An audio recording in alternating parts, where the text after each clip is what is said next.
She hadn't planned on working that evening. In fact, her schedule was already overflowing with her own commitments.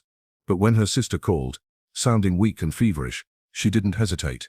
Her sister begged her just to cover one shift, just to make sure the cafe didn't fall behind. With a sigh but also a sense of loyalty, she agreed. Family had always come first for her, and even though she had little experience in serving customers, she knew she could handle it for one night. By the time she reached the cafe, the warm smell of roasted coffee beans and freshly baked pastries greeted her, instantly wrapping her in a cozy, almost comforting atmosphere.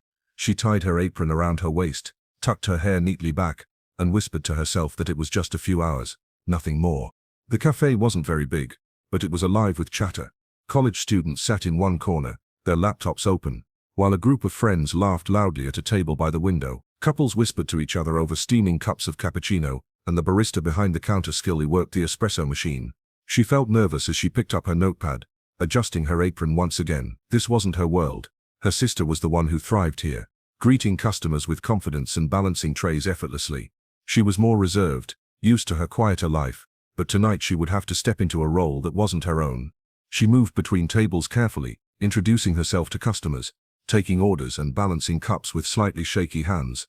To her relief, most people were polite and hardly noticed her inexperience. A smile here, a nod there, and she started to settle into the rhythm of the work. Every time she delivered a cup of coffee successfully without spilling it, she felt a tiny surge of victory. Still, she reminded herself that she was only a substitute, a temporary fill-in until her sister recovered. As she walked around the cafe trying not to drop the tray in her hands, her eyes fell on a particular table near the corner, table number 3. At first glance there was nothing unusual about it. One man sat alone, his hands folded loosely on the table, a calm expression on his face. Unlike the others who were absorbed in their conversations, books or phones, he sat quietly, observing the cafe as though he were taking in every detail. There was something about his stillness that drew her attention, a quiet confidence that set him apart from the crowd. She hesitated before approaching. For reasons she couldn't explain, her heart beat a little faster as she walked over, her notepad clutched in her hand. "Good evening," she said softly, her voice carrying a hint of nervousness. "Can I get you something to drink?" When he looked up, their eyes met for the first time. It was such a brief moment, but it felt strangely significant. His eyes held a depth she hadn't expected, and though his smile was faint, it seemed to reach beyond his lips, touching something unspoken. He ordered simply a black coffee and his voice carried a calmness that almost unsettled her. There was nothing demanding about him, nothing that made her feel rushed, yet the way he looked at her made her wonder if he saw something more than just a waitress in an apron. She scribbled down the order quickly, breaking the eye contact, and hurried toward the counter to prepare his drink. But even as she busied herself with other tables, she couldn't shake the strange feeling that lingered in her chest. When she returned with his coffee, placing the steaming cup gently on the table, he thanked her with the same quiet tone. But as she turned to walk away, she could feel his gaze following her, steady and thoughtful, as if he was studying her carefully. She told herself she was overthinking it, that he was just another customer like everyone else. Still, something deep inside whispered that he was. That night, as she continued moving between tables, delivering drinks and wiping surfaces, her eyes occasionally flickered back to table number 3. He hadn't taken out a phone or a book. He wasn't distracted. He sat there sipping his coffee, watching the world with patience, and every now and then his eyes would meet hers again, sending that same unexplainable ripple through her chest. She didn't know who he was, and she didn't know why his presence unsettled her so much. But one thing became clear. Table number 3 wasn't just going to fade into the background of an ordinary night. He wasn't just a customer, though she had yet to understand why. The night grew busier as more people walked into the cafe, filling the once quiet corners with conversations, laughter, and the comforting clink of cups. She moved between the tables with growing confidence, learning quickly how to smile when customers were impatient and how to nod politely even when someone complained. Each small challenge made her shoulders feel a little lighter, as though she could actually handle this. But no matter how many orders she took or how many cups she delivered, her attention kept drifting back toward table number 3. He was still there. His black coffee sat before him, mostly untouched, the steam slowly fading into the air. It puzzled her. Most people drank quickly, or at least busied themselves with something while they sipped. But not him. He seemed perfectly content to simply sit, observing. Every so often, she would glance in his direction, and almost always, she would find his eyes on her. They weren't the kind of stares that made someone uncomfortable or nervous. They were steady, calm, almost as if he was seeing something about her that she herself didn't recognize.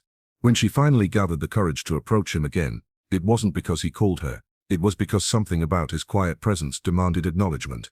She walked to his table with a practiced smile, holding a tray just to appear busy. "Is everything all right, sir? Would you like anything else?" she asked, her voice soft but careful. He looked up slowly, his eyes locking with hers, and for a moment it was as though the noise of the cafe dimmed around them. "Everything's fine," he said simply, but there was weight in his words, as though he meant more than what he was saying. Then after a pause he added, "You're not usually here, are you?" The question caught her off guard. She blinked, unsure of how to respond at first. "No, I'm not," she admitted, shifting nervously on her feet. "I'm just filling in for my sister tonight. She wasn't feeling well." A faint smile appeared on his face, one that seemed almost relieved. "That explains it," he said quietly, as though confirming something to himself. She tilted her head, slightly confused. "Explains what?" she asked, curiosity slipping into her voice. He shook his head gently, not giving her an answer, and instead sipped his coffee at last. The silence that followed wasn't awkward, but it left her with more questions than before. She returned to her work, but his words lingered in her mind. Why would it matter to him whether she worked there or not? Why did it sound like he had been expecting someone else, or perhaps waiting for her? She dismissed the thought as silly, yet every time she walked past his table she felt that same pull, as though the space around him carried a quiet gravity. As the evening went on, she began to notice little details she hadn't before. His clothes were neat, but not flashy. He carried himself with a composure that spoke of experience, as though he was used to being in control of situations. And yet there was no arrogance in the way he sat, no impatience in his gestures. Instead there was a gentleness about him, the kind of presence that didn't demand attention yet still drew it naturally. At one point, as she cleared nearby tables, she overheard a group of students whispering about him. "Isn't that him?" one said quietly, leaning closer to the others. "I swear I've seen him in a magazine, some business article." Another nodded, eyes wide. "Yeah, I think you're right, but what's he doing here in this little cafe?" The words struck her unexpectedly. She looked at him again, trying to see past the calm exterior. Could it be true? Could the man at table 3 be someone important, someone with influence and wealth? She quickly dismissed the thought again, reminding herself not to make assumptions. Still, it unsettled her how little she knew about him, and how much she suddenly wanted to. Later, when she passed his table again, he spoke before she could even greet him. "It's not easy, is it?" he asked. She frowned slightly. "What do you mean?" He gestured lightly toward the cafe. The trays, the endless rhythm of serving, taking care of everyone else while trying not to get lost in the process.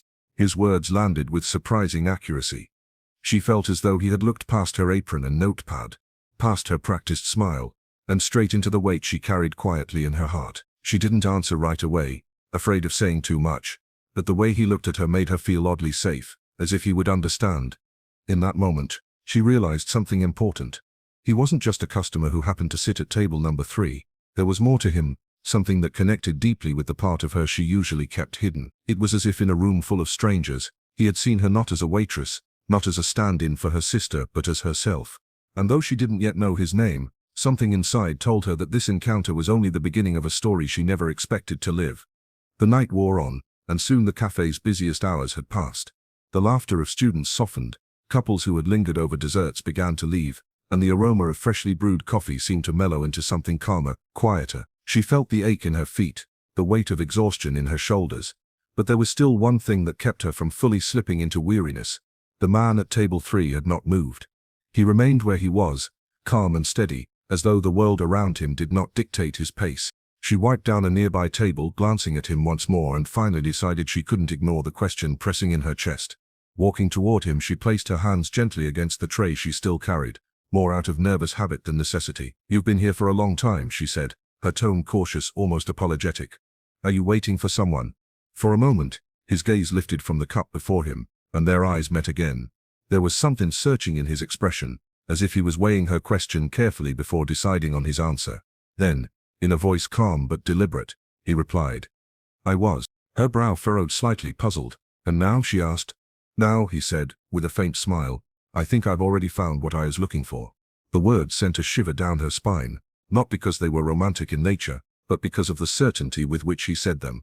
It felt too intentional, too meaningful for a stranger. She opened her mouth to respond, but no words came. Instead, she shifted awkwardly, trying to steady herself under the weight of his gaze. Just then, her sister's friend, who also worked at the cafe, called her name from the counter, breaking the moment. She excused herself quickly, grateful for the interruption, yet her thoughts buzzed with questions. What had he meant by that? Was it just a kind remark or something deeper? And why did it feel like he had been waiting for her specifically, even though they had only just met? When she returned with a tray of fresh cups, she noticed something new. A man in a sharp suit had entered the cafe, moving directly toward table 3 with the kind of urgency that didn't fit the relaxed atmosphere. He leaned close to the mysterious man, speaking in a hushed but hurried tone. Though she couldn't hear the words, she could tell by the way the suited man gestured, the way he lowered his head in deference, that whoever sat at table 3 held authority. Her suspicion from earlier suddenly rang louder in her mind. The whispers she'd overheard about magazines' business influence, they all came rushing back. Could it really be true? Could the quiet man drinking his black coffee be someone powerful? Someone she had unknowingly served without the faintest idea of who he was? The suited man left as quickly as he arrived, but the shift in atmosphere lingered. She approached table 3 again, more carefully this time, her curiosity pressing against her restraint. "It seems like you're someone important," she said, her tone hesitant but honest. He chuckled softly, shaking his head. "Important?" he repeated, as though the word amused him. "That depends on how you define it." Then after a pause he leaned slightly forward. "But if you're asking whether I'm more than just a customer tonight, then yes, I suppose I am." Her breath caught. She wanted to ask who he was, to demand answers, but something in his voice told her that he wasn't ready to reveal it all just yet. Instead he placed a small card on the table, sliding it toward her casually. She glanced down, her eyes widening at the sight of the name embossed in gold letters. It was a name she recognized instantly, one that had been mentioned in newspapers, spoken about with admiration and envy. He wasn't just a man sitting quietly at a cafe. He was a man who had built empires, a man who moved in circles far beyond her world. Her throat felt dry as she looked back at him, the reality of it sinking in. And yet, despite the revelation, he didn't act superior or unreachable. He sat there calmly, almost relieved that she now knew. "You see," he said gently, "sometimes it's easier to be invisible in places like this, to just be a man drinking coffee, not a headline or a title." The truth stunned her, but what surprised her even more was the sincerity in his voice. He wasn't hiding out of pride or secrecy, he was searching for something real, something genuine, away from the spotlight. And in her nervousness, her honesty, her quiet resilience as she filled in for her sister, he had found it. In that moment, she realized the man at table 3 was far more than she had imagined. He wasn't just a customer, not just a wealthy figure from glossy pages. He was someone whose gaze had stripped away pretense and seen her in a way no one else had before. And though she didn't fully understand what this meant for her, she knew with certainty that her life had just shifted into something entirely unexpected. The card lay between them like a secret revealed, glowing faintly under the warm cafe lights. She had seen the name before, splashed across magazine covers in airport shops, whispered about in articles her friends forwarded to one another in awe. To imagine that the same name belonged to the man who had sat at table 3 for hours, quietly sipping coffee and watching the world go by, was almost impossible for her to process. She felt her breath catch in her chest as she looked up at him again, still searching for some hint of pretense, some flicker of arrogance that would remind her of the distance between his world and hers. But there was none. His eyes were steady, almost gentle, as though he understood exactly what she was feeling and wanted to make it easier for her. "You've been kind," he said softly, breaking the silence. "Not just as a server, but in the way you listened, the way you spoke without pretending, without expecting anything in return." His voice carried a weight that didn't match the simplicity of his words. He wasn't thanking her for service, he was thanking her for humanity. She tried to speak but stumbled. I didn't even know who you were." "That," he said with a quiet smile, "is exactly why I stayed." The words cut through her like a revelation. He hadn't lingered in the cafe out of boredom or habit. He had stayed because in her presence he was not a businessman, not a millionaire, not a figure whose every move was scrutinized. He was simply a man, anonymous and free, and she had allowed him that without even realizing it. As her shift drew closer to its end, she found herself caught between disbelief and something far more profound. She should have been intimidated, perhaps even afraid of what his presence in her life could mean, but instead she felt a strange calm, as though this encounter had been meant to happen, as though she had stepped into a story that was already unfolding. When she brought him his final cup of coffee, he reached for his wallet, but instead of pulling out money, he slid another card toward her. This one bore not only his name but also a direct number, written in his own hand beneath the print. "This isn't about business," he said firmly, anticipating the question in her eyes. "This is about something I don't want to let pass me by." She froze, the weight of the gesture settling over her. Men like him didn't hand out numbers lightly. Men like him didn't sit in small cafes for hours on end, waiting for a waitress to notice them, and yet here he was, offering her a doorway into his world. Not as an employee, not as a passing acquaintance, but as someone he wanted to know beyond titles and fortune. Her hands trembled slightly as she took the card, unsure what to say.